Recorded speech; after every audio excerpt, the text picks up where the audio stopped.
Bueno, buenas tardes chicos. El día de hoy vamos a hablar un poquitito lo que respecta al parto, ¿verdad? Anteriormente estuvimos viendo, haciendo un poquitito de memoria, lo que respecta a la selección, por ejemplo, de pareja sexual. Vimos el comportamiento sexual, la cópula, vimos la eyaculación, la fecundación, la implantación, la placentación y ahora vamos a hablar un poquitito de lo que respecta al mecanismo del parto propiamente dicho. Hablando un poquitito de la historia, nos remontamos a Hipócrates en el siglo V y IV antes de Cristo. Decía que el feto es impulsado por el hambre, rompe sus ataduras y se libera de su prisión. Es prácticamente una definición un poco trágica, ¿verdad? Posteriormente ya esta definición fue modificándose. François, por ejemplo, decía que era un famoso obstetra, primero en acostar a las mujeres para parir, acercándose, bastante más decía, que la distensión de la fibra muscular provocada por el incremento fetal desencadenaba la iniciación del trabajo de parto, que prácticamente ya es una denominación bastante correcta. Sin embargo, les falta algunas que otras palabras para que sea, digamos, una definición completa propiamente dicha. Y actualmente podemos definirlo como el episodio que pone fin al proceso de gestación o al proceso gestacional, que es determinado por la salida del feto al mundo exterior. También podemos decir que el parto burla de cierta forma el mecanismo de protección que es brindado por el útero y convierte un músculo hueco, inactivo, que hasta ahora fungía de incubadora, en un órgano motor de alto rendimiento. O sea, primeramente, ¿verdad? Cuando la hembra no está gestando, prácticamente el útero, como menciona ahí, es una estructura hueca, ¿verdad? Que prácticamente no desempeña una función dinámica en ese momento. Posteriormente sí, ¿verdad? Ya cuando empieza el proceso de fecundación e implantación propiamente dicho, ya empieza, digamos, a generar cierto dinamismo dentro de sí, ¿verdad? Obviamente, como dice, incubando lo que sería posteriormente el nuevo ser y posteriormente, obviamente, ya se convierte en algo mucho más dinámico otra vez, ¿verdad? Porque prácticamente tiene que generar cierto tipo de contracciones para que este nuevo ser generado dentro pueda ser expulsado hacia el exterior. Menciona también que tiene lugar después de un tiempo cronológico de preñez determinado por la naturaleza propia de cada especie, con variaciones intrarraciales y en monotocas asociadas a la fectación masculina. Como bien sabemos, prácticamente las especies animales tienen diferentes tiempos o periodos de gestación, ¿verdad? No todas cumplen un lapso determinado, no es solamente que, como en el caso de las perras y gatas, sería un aproximado de 64 más menos 5 días de gestación. Por ejemplo, la vaca no tiene ese mismo periodo de gestación, tiene más, ¿verdad? El elefante tiene más, ¿verdad? Y prácticamente hay variaciones entre especies. También mencionábamos anteriormente las otras clases, que en el caso, por ejemplo, de las hembras que estén gestando un solo feto, en el caso de las monotocas, generalmente este periodo de gestación se prolonga en el caso, ¿verdad?, de que el feto sea de sexo masculino o sea macho. Menciona también que en la aparición existe participación encefálica, o sea, prácticamente es la cabecita lo que se asoma primeramente, que eso sería lo normal, ¿verdad? De tal manera que la programación del parto puede tener lugar en el mismo acto de fecundación, tal como sucede en la perra. Para que suceda el parto se precisa, menciona, una triada de maduración, que tenemos tres. Como dice triada, son tres elementos. Tenemos el elemento fetal, tenemos el elemento maternal y el elemento placentario. Entonces, en una gestación desarrollada de manera normal, para que la aparición surja o se pueda iniciar sin complicaciones, generalmente se debe presentar, digamos, a nivel encefálico prácticamente con la cabecita hacia adelante, o podal también podemos decir en el caso de los animales, ¿verdad? Porque los miembros son un poco largos, entonces van hacia el canal del parto y la cabeza en el medio, ¿verdad? Pero hay ciertas situaciones en las cuales prácticamente a veces el feto, ¿verdad? Se ubica de manera incorrecta, digamos, se pone de cola, ¿verdad? O prácticamente la cola apuntando hacia el canal del parto, a veces, digamos, se encuentra atravesado, entonces esa posición se debe corregir, ¿verdad? Primeramente. ¿Cómo? ¿Verdad? En el caso de grandes animales es un poco más sencillo, ¿por qué? Porque con una mano hago el tacto rectal, ¿verdad? Y con la otra prácticamente ya en el canal del parto puedo reacomodar, ¿verdad? La posición del feto, si esto es posible. En el caso que no se pueda, digamos que las contracciones sean demasiado intensas y no te permita de cierta forma introducir el brazo, entonces el último caso ya sería llegar a una cesárea, más todavía en grandes animales, ¿verdad? Bueno, entonces mencionábamos que teníamos, ¿verdad?, una triada que denominamos triada de maduración, o sea, necesitamos prácticamente que estos elementos se encuentren, entre comillas, maduros para que se pueda desencadenar el proceso del parto. Teníamos una maduración o un mecanismo fetal, uno maternal y otro placentario. En cuanto al primer mecanismo, que es la madurez fetal, menciona que se adquiere en la fase terminal o prácticamente hacia el final de la gestación e incluye, dice, tono circulatorio, eficacia del tendido neuroendocrino de los receptores endocrinos, así como ciertas hormonas y moduladores, como los esteroides corticoadrenales, que ayudarán a enfrentar y desenvolverse en un medio externo diferente y adverso. Alcanzar la madurez fetal es absolutamente necesaria y, en definitiva, emplaza el momento del parto. O sea, para que el parto se desarrolle de manera correcta, ¿verdad?, de manera normal, sin ningún tipo de complicaciones, sin ningún tipo de patologías, ¿verdad?, lo que sería lo ideal, el feto debe estar maduro. ¿Cuándo yo voy a decir que el feto está maduro? Porque justamente la parte circulatoria, la parte neuronal, ¿verdad?, la parte de las sensaciones, ¿cómo es que se dice?, las células nerviosas que se encuentran de manera correcta, los nervios que se encuentran bien desarrollados, ¿verdad?, que se encuentran en las posiciones correctas, así como también la parte endocrina, que es mediante la formación de hormonas, tienen que estar desarrollados en su totalidad. Y aquí menciona una parte importante en cuanto a los esteroides corticoadrenales, rememorando un poquitito, ¿verdad?, en cuanto a los esteroides corticoadrenales, prácticamente son un tipo de esteroides, como les digo, vamos a hacer un recordatorio de lo que vimos en Fisiología 1.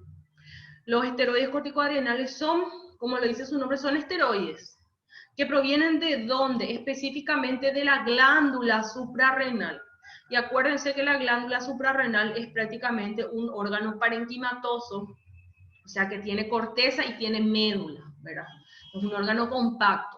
Entonces, dependiendo de cuál estructura yo estoy hablando, ya sea corteza o médula, prácticamente ahí se secretan ciertas sustancias. De la médula, de la glándula suprarrenal específicamente, se secretan catecolaminas, que sirven como neurotransmisores. En cuanto a la parte de la corteza de la glándula suprarrenal, es súper importante porque ahí se generan los esteroides. Por eso esa denominación de esteroides corticoadrenales, ¿verdad?, de la corteza de la glándula suprarrenal. Y prácticamente ahí en la corteza, otra vez, ¿verdad?, yo puedo separarlo en tres zonas, ¿verdad? Una zona que está más hacia afuera, que podemos denominarlo zona externa, también glomerulosa, ¿verdad? De ahí prácticamente se secreta un tipo de esteroides que vamos a denominarlo mineralocorticoides. Uno de los más importantes sería la aldosterona. Después, esa corteza tiene otra vez una parte media, también denominada zona fasciculada. De ahí se secretan y se forman los glucocorticoides. Y uno que vamos a escuchar hablar muchísimo en esta clase sería el cortisol. que prácticamente es una hormona secretada en periodos de estrés y también es secretada por el feto, ¿verdad? También en la parte más interna, digamos, de la corteza de la glándula suprarrenal, tenemos una zona denominada zona interna o reticulada. De ahí prácticamente se secretan los sexocorticoides, ¿verdad? Y dentro de los sexocorticoides, uno bastante importante serían los andrógenos. También no hay que olvidar que prácticamente estos esteroides corticoadrenales también se secretan a nivel fetal, ¿verdad? Gracias a la estimulación justamente de la hipófisis fetal, la cual prácticamente genera o estimula la liberación de una hormona que ya hablamos también en fisiología 1, que es la hormona adrenocorticotropa o corticotropina, ¿verdad? Prácticamente esta también tiene un estímulo sobre la glándula suprarrenal, la cual prácticamente va a secretar un tipo de sustancia denominados andrógenos, ¿verdad? Los cuales se van a transformar otra vez en otro tipo de hormona, que son los estrógenos, pero en la placenta. Y también, obviamente, va a hacer un hincapié sobre estas sustancias, el cortisol, ¿para qué? Para desencadenar lo que sería el proceso del parto. Eso nada más sería un recordatorio de las clases anteriores, rememorando lo que serían los esteroides corticoadrenales. Eso en cuanto a lo que respecta a la madurez fetal.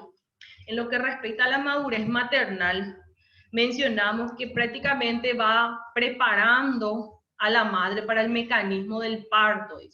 Los cambios indicativos son evidentes en útero, vagina y canal obstétrico, incluyendo metaplasia, hipertrofia e hiperplasia de estructuras del tracto genital, relajación de ligamentos, digo bien, pelvianos, así como sínfisis pubiana.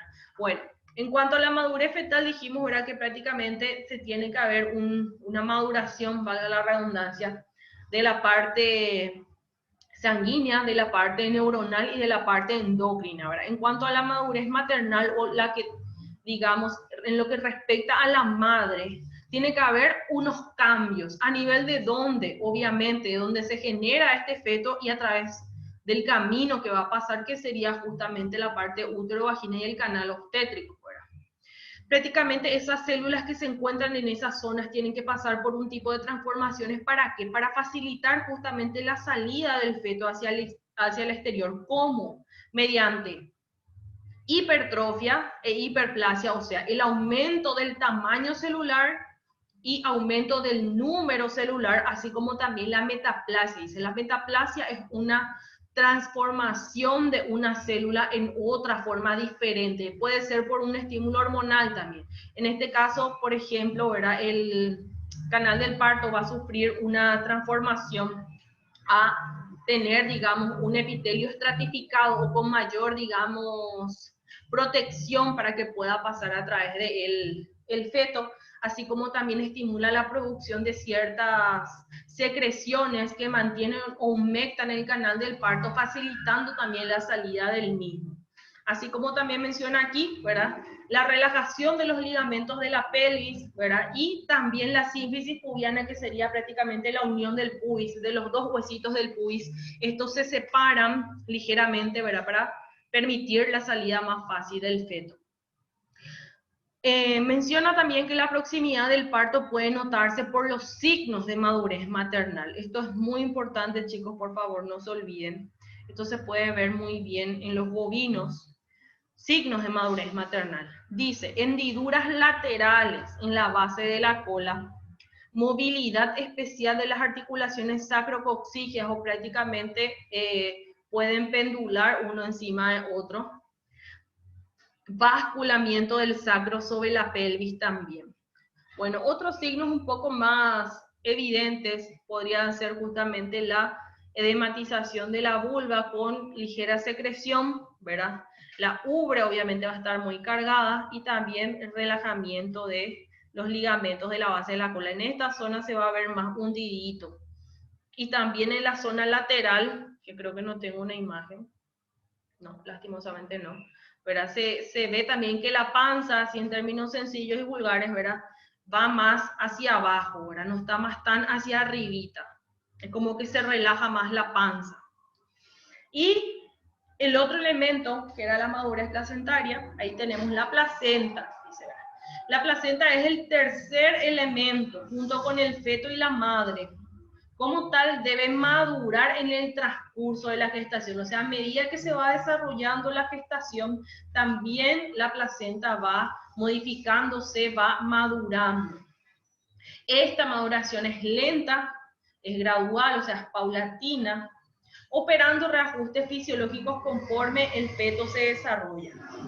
Cuando la gestación se acerca a término, la placenta envejecida motiva importantes trastornos de permeabilidad, determinando el paso de sustancias en uno u otro sentido, pero fundamentalmente en detrimento del feto, estrés del mismo. O sea, dijimos entonces que la placenta, ¿verdad?, aparte de servir como comunicación entre la madre y el feto para incorporación y eliminación de nutrientes y le sirve de protección al feto, ¿verdad?, esta va madurando a nivel, ¿verdad?, que se va desarrollando la gestación, pero es un órgano caduco, o sea, prácticamente al llegar hacia el término de la gestación, prácticamente va sufriendo, entre comillas, ciertos desbalances, ¿verdad?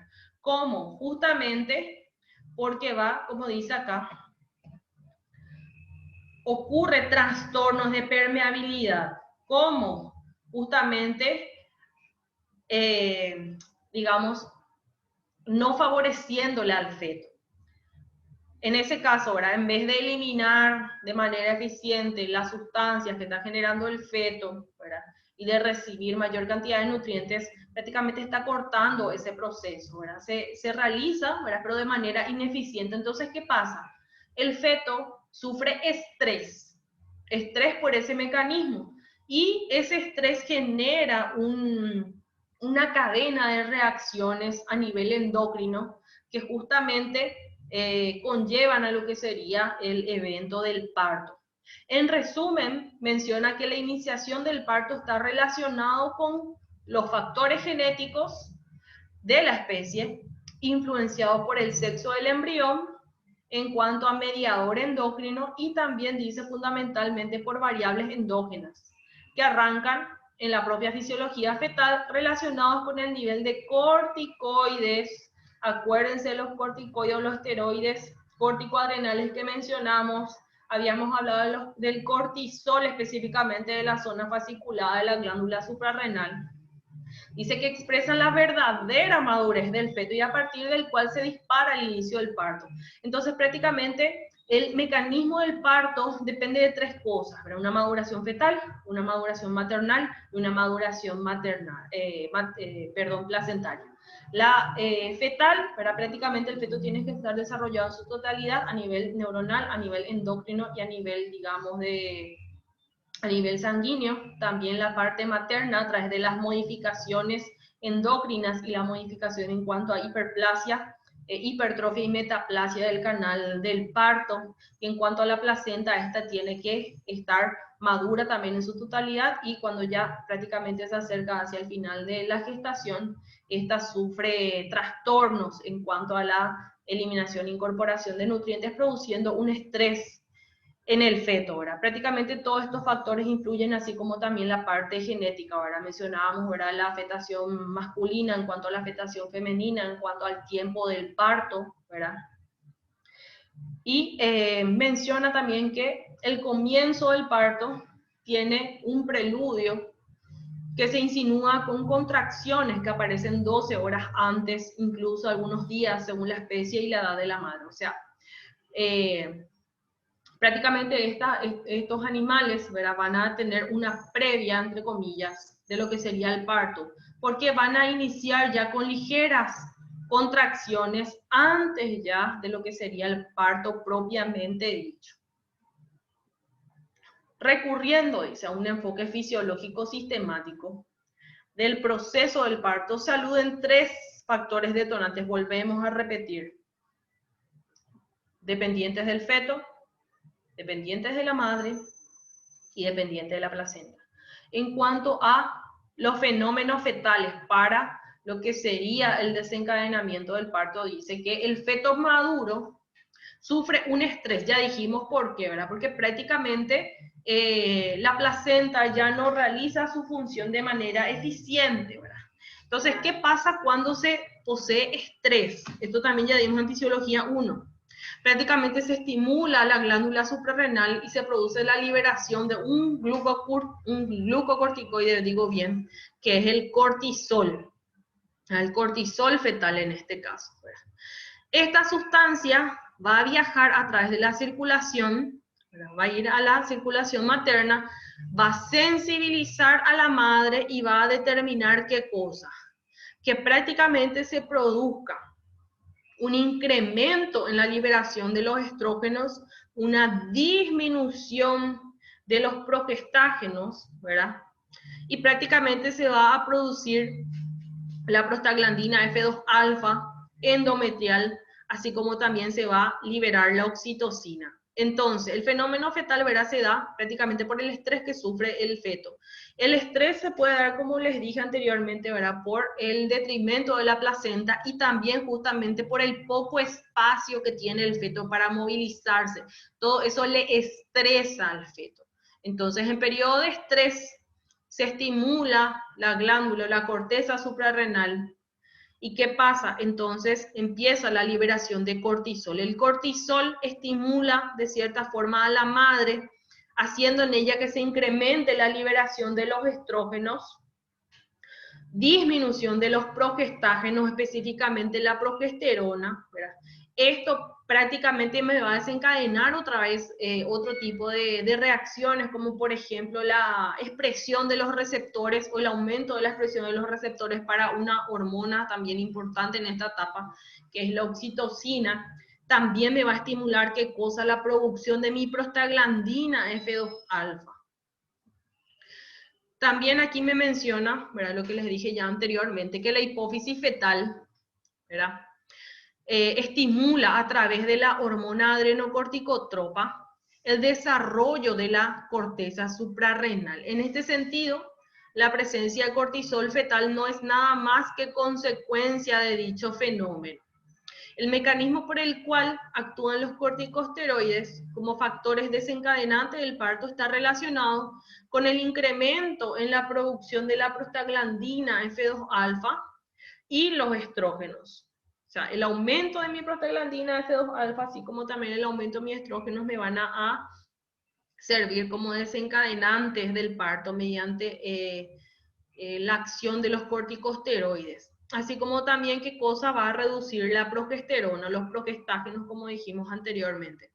Al mismo tiempo que pasa, se incrementan los receptores para la oxitocina, que ya les mencioné, que va a desencadenar las contracciones en el parto. A medida que se elevan los niveles de corticosteroides, o los esteroides corticoadrenales, ¿qué va a pasar en la sangre fetal? Dice, disminuyen en la sangre maternal la progesterona, que ya mencionamos, haciendo que se sintetice mayor cantidad de estrógenos y la liberación de mi prostaglandina F2 alfa, que también ya mencionamos.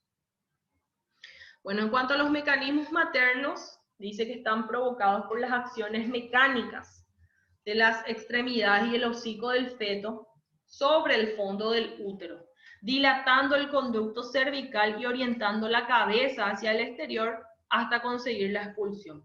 Entonces, los mecanismos maternos ya para el parto propiamente dicho, generalmente se ven estimulados por acción mecánica, o sea, la nariz y las extremidades del feto, ¿verdad? Mediante ese movimiento y ese contacto a nivel del útero van a dilatar el canal cervical para facilitar la expulsión. Empiezan también lo que serían las contracciones uterinas, que van encaminadas a qué cosa? Van a crear una contracción de la pared uterina que permita qué cosa? Soportar el peso del feto y actuar de rampa para que ésta se pueda deslizar por el canal obstétrico, el canal de parto. También menciona que otras fibras, ¿verdad?, apoyadas precisamente en las estructuras fibrilares del cérvix, al contraerse, favorecen la dilatación al tiempo que se produce la metaplasia, que dijimos que era una transformación del epitelio de los tejidos que integran dicho conducto, pasando las fibras de naturaleza colágena a elástica, mientras sufren un proceso de inhibición. Acuérdense que el cervix, al menos los que realizan, por ejemplo, inseminación artificial o ya se fueron a algún curso de este tipo, se van a poder dar cuenta, ¿verdad? Que con una mano prácticamente se hace el tacto rectal, ¿verdad?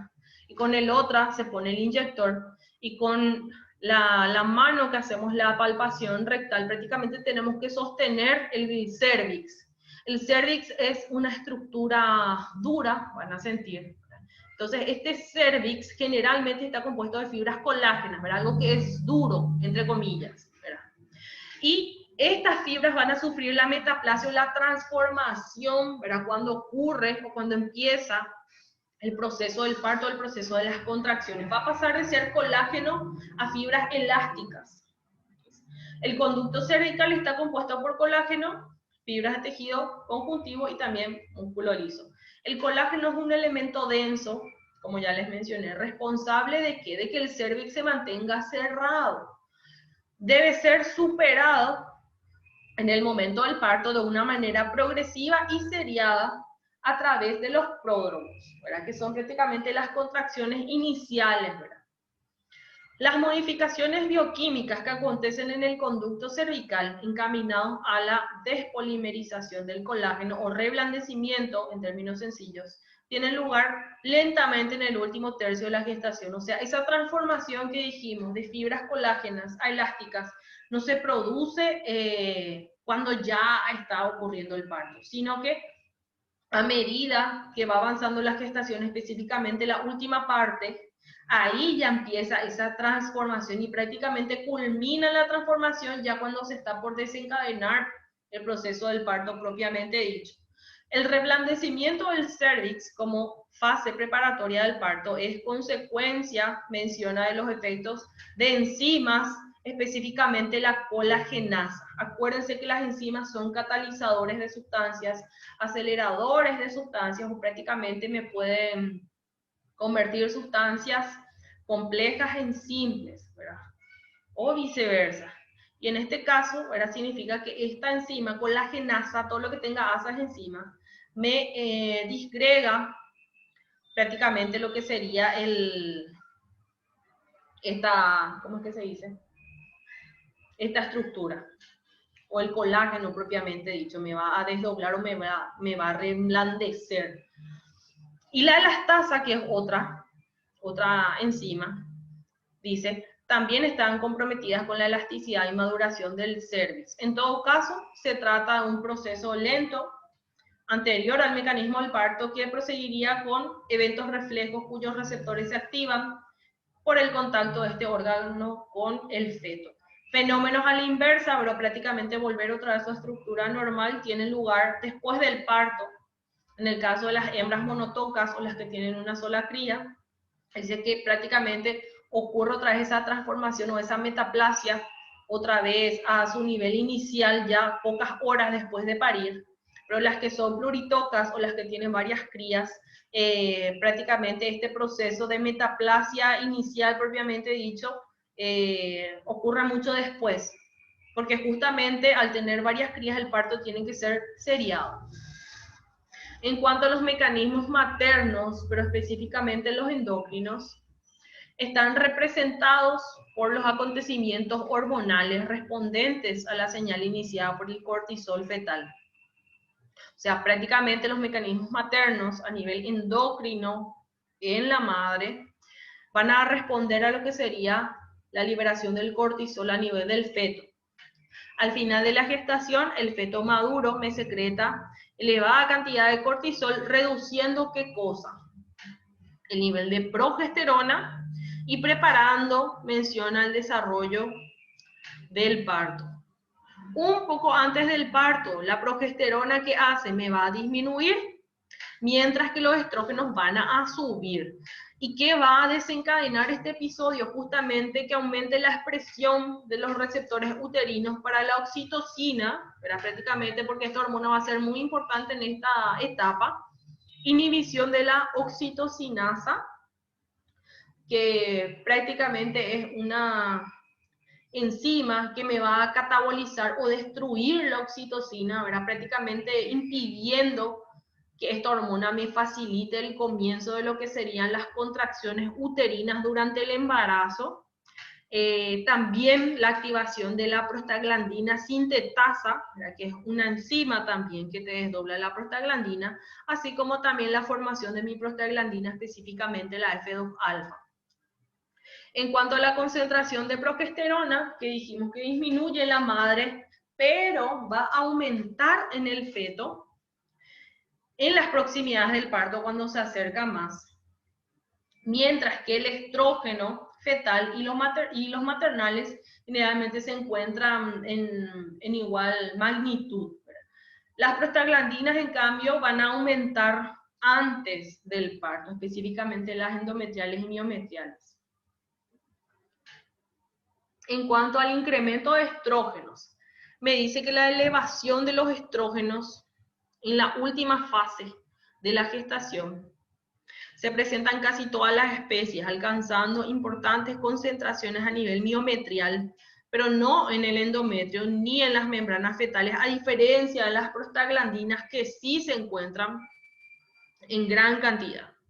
Estos, dice, además de estimular en el útero la síntesis de proteínas específicas de contracción, incrementan la acción de la prostaglandina F2-alfa. O sea, a medida que incrementan los estrógenos, me van a incrementar la expresividad de mis prostaglandinas, específicamente la prostaglandina F2-alfa, la cual va a acrecentar otra vez qué cosa, que se expresen los receptores para mi oxitocina.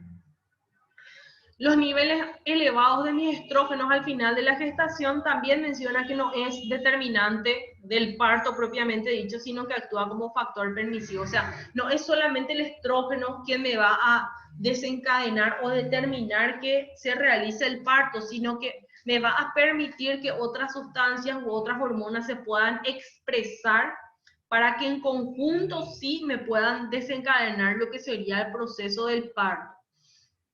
En cuanto a la biosíntesis de prostaglandina, ¿verdad? O la producción o síntesis de las mismas, menciona que en las proximidades y especialmente en el curso del parto, asciende la concentración a nivel del plasma de las prostaglandinas, tanto en sangre periférica materna como en el líquido amniótico y alantoide. La sensibilidad uterina a las prostaglandinas se acentúa al final de la gestación por incremento de los receptores, debido a que a la exposición de los estrógenos. Acuérdense, por favor, que para que se pueda expresar las prostaglandinas, sí o sí tuvo que tener o tuvo que haber una exposición previa a los estrógenos, porque de otra forma no se puede liberar, no se pueden expresar lo que serían las prostaglandinas. Su actividad se desencadena de forma natural por contacto del feto con lo que sería el canal del parto.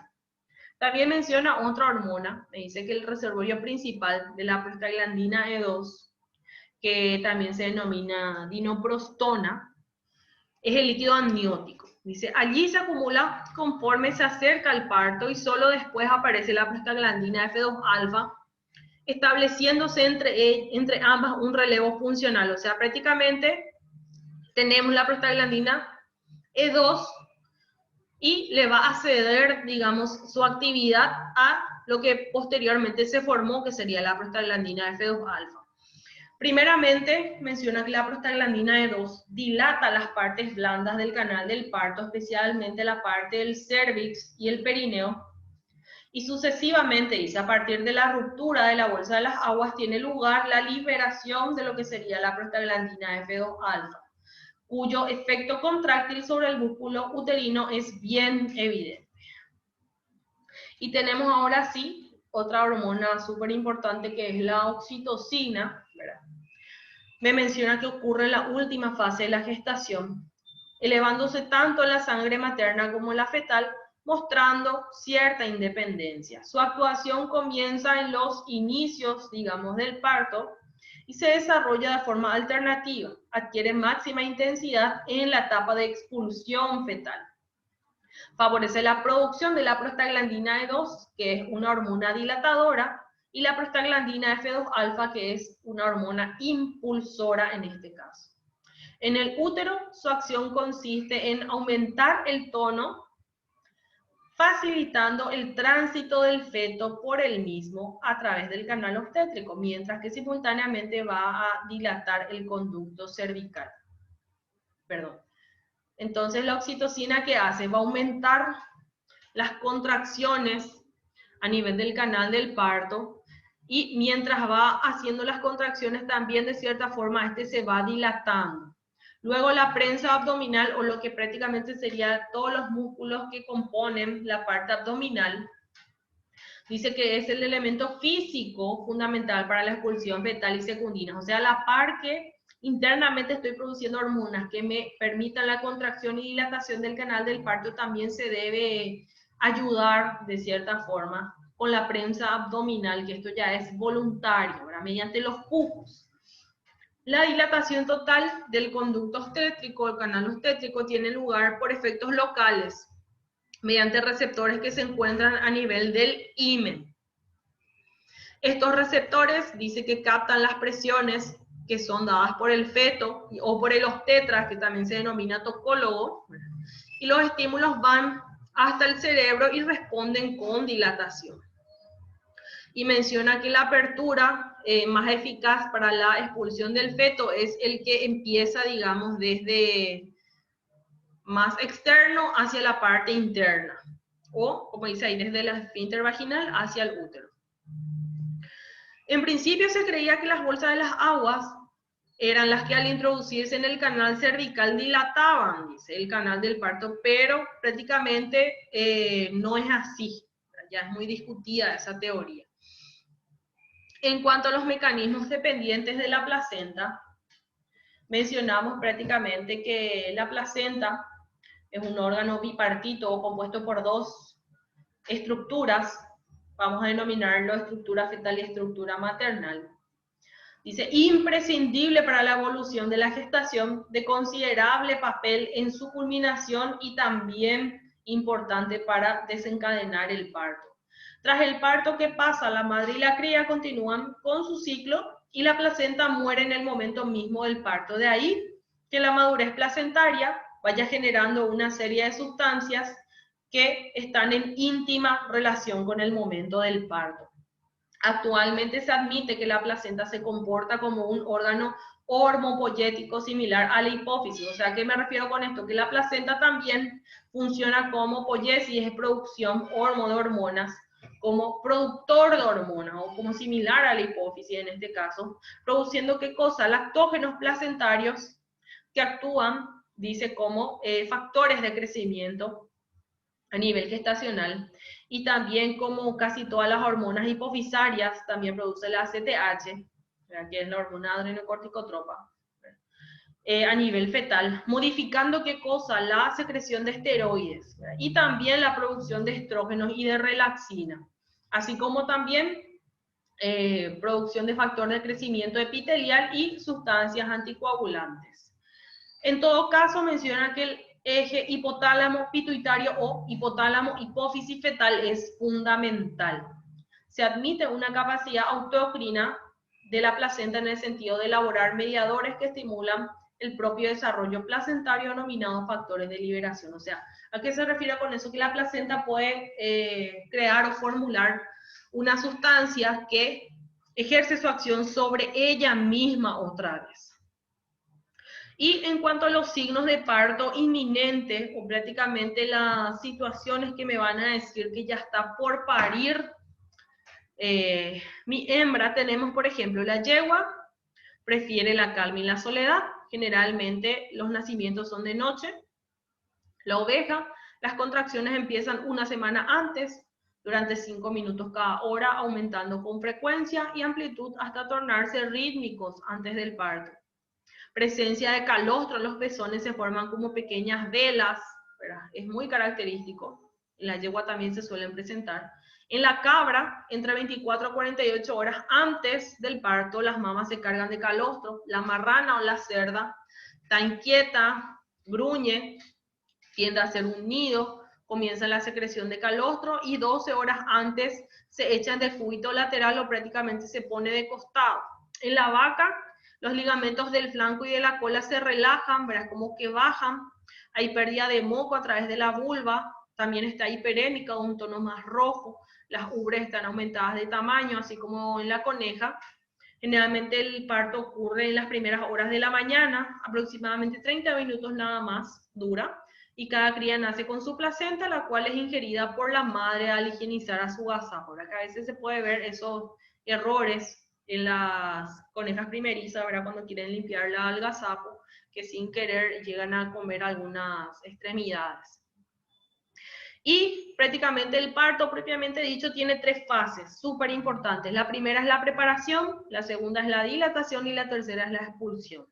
La fase preparatoria menciona que cuantías plasmáticas incrementadas de estrógeno, prácticamente tenemos una excesiva producción de estrógenos, un aumento de los mismos, le dan prácticamente al tracto genital un aspecto más hinchado, ¿verdad?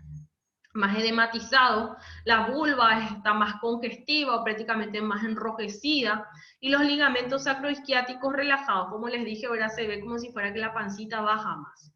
Los eventos etológicos o prácticamente el comportamiento de los animales se traducen en búsqueda de soledad, también suelen estar más agitados, lo que es más evidente en perros y gatos.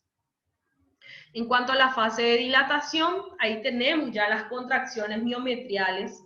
Dice que cada vez son más frecuentes, que van a conducir a que se relaje el cuello del útero, así como también de las demás partes de las vías genitales. Las contracciones de trabajo ocurren a razón de 5 a 15 minutos.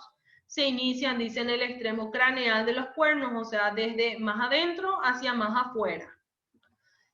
Aquellas hembras multíparas que albergan fetos en ambos cuernos, las que tienen varias crías, pueden presentar contracciones alternativas. La presión contráctil empuja al feto hacia el cuello progresivamente dilatado. Prácticamente se va ocurriendo contracciones de un cuerno y del otro cuerno para poder eliminar de cierta forma fetos, por etapas. Cuando el ensanchamiento del cuello uterino llega al final, el feto va hasta la vagina, luego a la vulva y finalmente, se puede ver lo que sería, lo que se llama las bolsas de las aguas. Ahí esta se rompe y prácticamente termina en este momento la segunda fase, que era de la dilatación. La duración normal en las perras es de 4 horas, la vaca 4 a 8 horas, yeguas de 2 a 12 horas y en las cerdas varía más. Luego ya finalmente la fase expulsiva, que inicia con la rotura de la bolsa de las aguas, debido a la rítmica y frecuente contracción uterina y también por la acción de los músculos abdominales. La aportación de las estructuras precipitadas varía según las especies. En hembras multíparas o las que tienen varias crías, la expulsión fetal incluye etapas alternativas al reposo y en consecuencia la duración total depende del número de crías. O sea, entre cada feto prácticamente se da una ligera pausa. Entonces, ese tiempo va a depender de la cantidad de crías que presente. En la cerda dice cuando el feto que se expulsa es de gran tamaño, la pausa entre el siguiente puede llegar incluso a ser de 8 minutos. Y prácticamente esto es todo lo que respecta al parto, haciendo otra vez una ligera rememoración, ¿verdad? Hablábamos de algo importante que era, vamos a hablar primero realmente de la secreción de hormona liberadora de gonadotropina, si es que se acuerdan todavía, ¿verdad? Teníamos 2 tipos de secreción de gonadotropinas. Teníamos una basal o tónica y otra cíclica, en la cual prácticamente en la basal teníamos un nivel bajo de estrógeno, y prácticamente la cíclica, o cuando empieza la producción en sí de los folículos, tenemos un aumento del estrógeno. Acuérdense, ¿verdad?, que dentro de este ciclo, ¿verdad?, teníamos la producción de folículo y de cuerpo lúteo. Dentro del folículo teníamos prácticamente, o se secretaba o se producía estrógeno, ¿verdad?, que era, digamos, en poca cantidad cuando el folículo era inmaduro, y este iba aumentando conforme el folículo iba madurando. Y a nivel del cuerpo lúteo teníamos la progesterona, ¿verdad? Y prácticamente cuando el folículo era muy maduro, ¿verdad?, presentábamos un pico de estrógenos, el cual desencadenaba justamente un pico de LH y posteriormente la producción de lo que sería mi cuerpo lúteo con aumento de la progesterona, ¿verdad? Eso en cuanto a lo que dimos en las clases anteriores, ¿verdad? Y después hablábamos de lo que serían los esteroides corticoadrenales, ¿verdad?, que prácticamente eran una sustancia, o esteroides propiamente dicho, elaborados en la glándula suprarrenal. Teníamos dos secciones, dijimos, una médula, que preferentemente secreta catecolaminas, y la corteza, que esta secretaba los esteroides. Y en la corteza prácticamente podíamos dividirlo en zonas, ¿verdad? Una zona externa, también llamada glomerulosa, ¿verdad? Ahí se secretaban los mineralocorticoides, una importante era la aldosterona. Posteriormente teníamos la zona media o fasciculada, en la cual se secretaban los glucocorticoides. Tenemos un importantísimo del que hablamos recién, que era el cortisol. Y posteriormente teníamos la zona interna, ¿verdad?, o reticulada, la cual se secretaban y se elaboraban sexocorticoides, y el, digamos, de mayor importancia serían los andrógenos. También mencionábamos, ¿verdad?, que prácticamente a nivel fetal, específicamente a nivel de la hipófisis fetal, ¿verdad?, estimulaba la secreción de la hormona adrenocorticotropa o corticotropina, ¿verdad?, que prácticamente hacía, ¿verdad?, que por la glándula suprarrenal se secreten andrógenos, ¿verdad?, los cuales se iban a transformar en lo que serían los estrógenos a nivel de placenta, y también el cortisol fetal, que ayudaban para el desencadenamiento del parto, ¿verdad? Mencionábamos también otra parte importante, ¿verdad?, de que, por ejemplo, si no había gestación, el endometrio me secretaba una sustancia bastante importante, que era la prostaglandina F2-alfa, que producía lo que sería la luteólisis, ¿verdad? Y digamos, al ocurrir este evento de luteólisis, prácticamente producimos un descenso de lo que sería la progesterona, porque acuérdense, ¿verdad?, que a nivel de cuerpo lúteo se elaboraba lo que sería la progesterona, así como también la prostaglandina F2-alfa servía muchísimo para la estimulación de la contracción uterina y servía también como vasodilatador. Después hablábamos un poquitito también que teníamos la oxitocina, ¿verdad?, que era una hormona súper importante para desencadenar lo que serían las contracciones a nivel del miometrio, ¿verdad?, que prácticamente se tiene que inhibir lo que sería otro mecanismo, ¿verdad?, o la oxitocinasa, ¿verdad?, que era prácticamente una enzima que catabolizaba la oxitocina, ¿verdad?, que impidiendo de esta forma que la hormona me inicie contracciones cuando ocurre el parto, ¿verdad? Posteriormente ya esta hormona se desinhibine, como se dice, ¿verdad?, y actúa, ya propiamente dicho. Y también mencionábamos, ¿verdad?, que antes del parto teníamos prácticamente un descenso de la progesterona y un aumento de los estrógenos, ¿verdad? Prácticamente en la madre teníamos un descenso de la progesterona, pero teníamos un aumento a nivel del feto, y este proceso prácticamente hacían que se expresen los receptores para lo que sería la oxitocina, para que pueda, digamos, ejercer la acción esta oxitocina, así como también la formación de mi prostaglandina F2-alfa. También mencionábamos que el estrógeno fetal y el maternal, ¿verdad?, tenían prácticamente unos niveles paralelos, un poquitito antes que se desarrolle el parto. Y mencionábamos que las prostaglandinas se encontraban aumentadas, ¿verdad?, a nivel prácticamente de lo que sería el endometrio, ¿verdad? Pero recuerden bien que la prostaglandina solo se liberaba hacia una exposición previa a lo que sería el estrógeno. Y prácticamente antes de la prostaglandina F2-alfa, teníamos justamente la prostaglandina E2 o dinoprostona, que posteriormente sí relevaba la función a la prostaglandina F2-alfa. Y eso prácticamente sería un resumencito de todo lo que vimos en la parte hormonal. Nos vemos entonces en la próxima clase, chicos. Muchas gracias.